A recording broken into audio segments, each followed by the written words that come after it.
কিন্তু আমি এইখানে এসে দেখলাম যে যত প্রকার বৈষম্য তার থেকে আরো বেশি বৈষম্য তৈরি হয়ে গেল। আমার যে 10% যে মানে 10 জন ভোটারের যাচাই করবে, সেই যাচাই যে করবে তার আগের দিন রাতে ওইখানে যায় প্রত্যেকের এই 10 জনের তালিকা কিভাবে পেলো তারা গিয়ে আগের দিন রাতে যায় ওখানে হুমকি দিয়ে আসছে যে বলবে যে আমি স্বাক্ষর করেছি তার খবর আছে এবং এই দেশ ছাড়া করে দেবো। ঠিক এই অবস্থা করার পরে এবং 2 জন সাংবাদিক এখানকার, একজন হচ্ছে মিজান হাসনাত, আরেকজন মনিরুজ্জামান, হ্যাঁ, এই 2 জন নিজেভাবে ভিডিও তৈরি করে সেই তাদেরকে সাক্ষাৎকার নিয়ে সেইগুলো বিভিন্ন জায়গাতে আপনার সাক্ষাৎকার নিয়ে গেলাম, আপনাদের মানে এইগুলো প্রচার এবং সব জায়গায় প্রচার করে দিচ্ছে। আমি গতকাল থেকেই আমরা জানি, গত পরশুদিন থেকে আমরা জানি যে আমাদের মনোনয়নপত্র বাতিল হবে। কারণ বাতিল হবে এই কারণেই যে ওনার তো এখানে কোনো প্রতিদ্বন্দ্বী নেই, একমাত্র প্রতিদ্বন্দ্বী আমি, যে কারণে আমাকে যেভাবে মানে অন্যায়ভাবে এই আপনার নির্বাচন কমিশনের মানে লোকজন সহায়তা এই কারণে, কারণ এইটা একটা গোপন জিনিস। আপনি আরপিওর বিধান মতে এই ভোটটা হবে গোপন এবং এটা কেউ জানবে না। এমনকি বলছে যে ব্যালট পেপার যেটা সেটাও তাকে ভাঁজ করে দিতে হবে যাতে গোপনীয়তা বজায় থাকে। যদিও স্বতন্ত্র প্রান্তিক ক্ষেত্রে এমন একটা অবস্থা করছে তাকে উলঙ্গ করে রাস্তায় ঘোরানোর যে ব্যবস্থা আপনারা এই নির্বাচন কমিশন করছে। নির্বাচন কমিশন একদিকে গোপনীয়তা বলছে, আরেকদিকে স্বতন্ত্র প্রার্থীদের ক্ষেত্রে উলঙ্গ করে রাস্তায় ঘোরানোর ব্যবস্থা করে দিচ্ছে।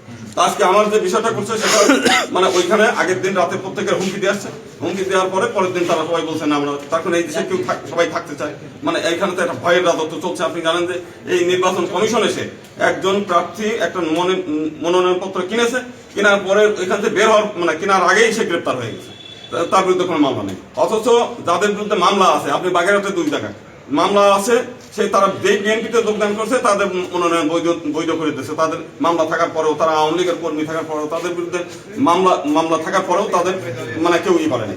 তো সেই কারণে আজকে এটা একটা বৈষম্য, এই বৈষম্য করে তারা ইচ্ছাকৃতভাবে আমার এটা বাতিল করেছে। এবং আমরা যেটা জানতে পেরেছি, যদিও আমি এখন প্রুভ করতে পারবো না, কিন্তু আমরা যেটা শোনা কথা সেটা হচ্ছে যে ওইখানে 2 জন এই নির্বাচন কর্মকর্তা কোটালীপাড়া, তারা আগের থেকে উনি প্ল্যান করে তার আত্মীয় স্বজন বদলি করে এখানে নিয়ে আসছে, যারা এগুলো আগে থেকে বলে দিচ্ছে যে অমুক অমুকের বাড়ি হচ্ছে এইগুলো যাচাই করতে যাবে। এবং সেই লোকগুলো সেখানে গিয়ে মোটরসাইকেল নিয়ে তাদের মধ্যে একটা ভীতির পরিবেশ তৈরি করে তারা চলে গেছে। এমনকি যখন এখানকার যাচাই করতে গেছেন, সে যাওয়ার সময় গাড়ি দেখেই একজন পালায় চলে গেছে, এখনো সে গ্রামে ফিরে আসে নাই। একজন মহিলা এফিডেভিট করে বলছে যে না, আমি মানে ভয়ের মধ্যে ছিলাম, যদি পুলিশ নিরাপত্তা দেয় তাহলে আমি অবশ্যই বলবো যে আমি সই করছি, আমার নিজের ছেলে এইখান থেকে সমস্ত স্বাক্ষর সংগ্রহ করছে। যেহেতু আমার নিজের ছেলে স্বাক্ষর গ্রহণ করছে, আমি স্বাক্ষর করবো না, এটা তো কোনো কথা না। কিন্তু আমি বাধ্য হয়েছি তাদের কথা মতো যে আমি স্বাক্ষর করি। এই বিষয়ে আইনগত ব্যবস্থা এই বিষয়ে আইনগত তো কোনো ব্যবস্থা নেই। আমি ডিসি সাহেবের কাছে বললাম এই ব্যাপারে, তিনি কোনো পাত্তাই দিলেন না। তার মানে কোনো এইগুলো নিয়ে কোনো গুরুত্বই দিচ্ছেন না তারা। এমনকি যদি আমরা এসে যাই নির্বাচন কমিশন, আজকে নির্বাচন কমিশনের কথা বলি, এই নির্বাচন কমিশনের পাতায় পাতায় ভুল। আপনাদের ফর্ম ফর্মের মধ্যে কোনো জায়গায় সাধু ভাষা, একই লাইনে সাধু ভাষা, কোনো জায়গায় চলিত ভাষা, এক জায়গায় বলছে মানে ফ্ল্যাট মানে ভবন অধিগ্রহণ কি কোনো ব্যক্তি করতে পারে? অধিগ্রহণ করে হলে ডিসি সাহেব, মানে সরকারের প্রয়োজনে ক্ষতিপূরণ দিয়ে। এই সমস্ত ভাষা ভুল। আবার আরপিওর বিধান মতে বলছে যে এটার ভাষা হবে ইংলিশ, এটার বাংলা থাকবে, আর যদি বাংলা এবং ইংলিশের মধ্যে যদি কোনো বিরোধ হয় তাহলে ইংলিশ গ্রহণযোগ্য হবে। তাহলে এখানে সংবিধান সে অবমাননা করতেছে, যেটা সংবিধান মানে না। তারপরে বাংলা ভাষার যারা রাষ্ট্রভাষা বাংলা চাই বলে আমরা শহীদ মিনারে যাই, সে ভাষা শহীদদের প্রতি অবমাননা করতেছে। এরপরে 1927 সালে বাংলা ভাষা প্রচলন আইন একটা আছে যে সব ক্ষেত্রে বাংলা ব্যবহার করতে হয়, এই আরপিওরা তা করে নেই। অর্থাৎ এই নির্বাচন কমিশনের যা যা বিধান এবং আরপিওর, সে আরপিওর পাতায় পাতায় হলো ভুল এবং আইন বিরোধী কাজ এবং বেআইনি কাজগুলো রয়েছে। তো ওনারা নিজেরাই যেহেতু বেআইনি, তো সেহেতু আরেকজন লোকের মানে আইনগত সমস্যা, এই সমস্যার ত্রুটি বিচ্যুতি বাড়ি করার মতো ওনার কোনো এখতিয়ারই নেই। তো তারা যে কাজগুলো করছে আমি ওই দিন দেখাইছি যে আরপিওর মধ্যে পাতায় পাতায় ভুল, পাতায় পাতায় হচ্ছে মানে সবিরোধী কথাবার্তা। তো আমরা আইনগতভাবে সেগুলো জানি। আমি প্রথমে নির্বাচন কমিশনে যাবে, তারপরে যেহেতু বিধান এইটাই, তারপরে হাইকোর্টে যাবে।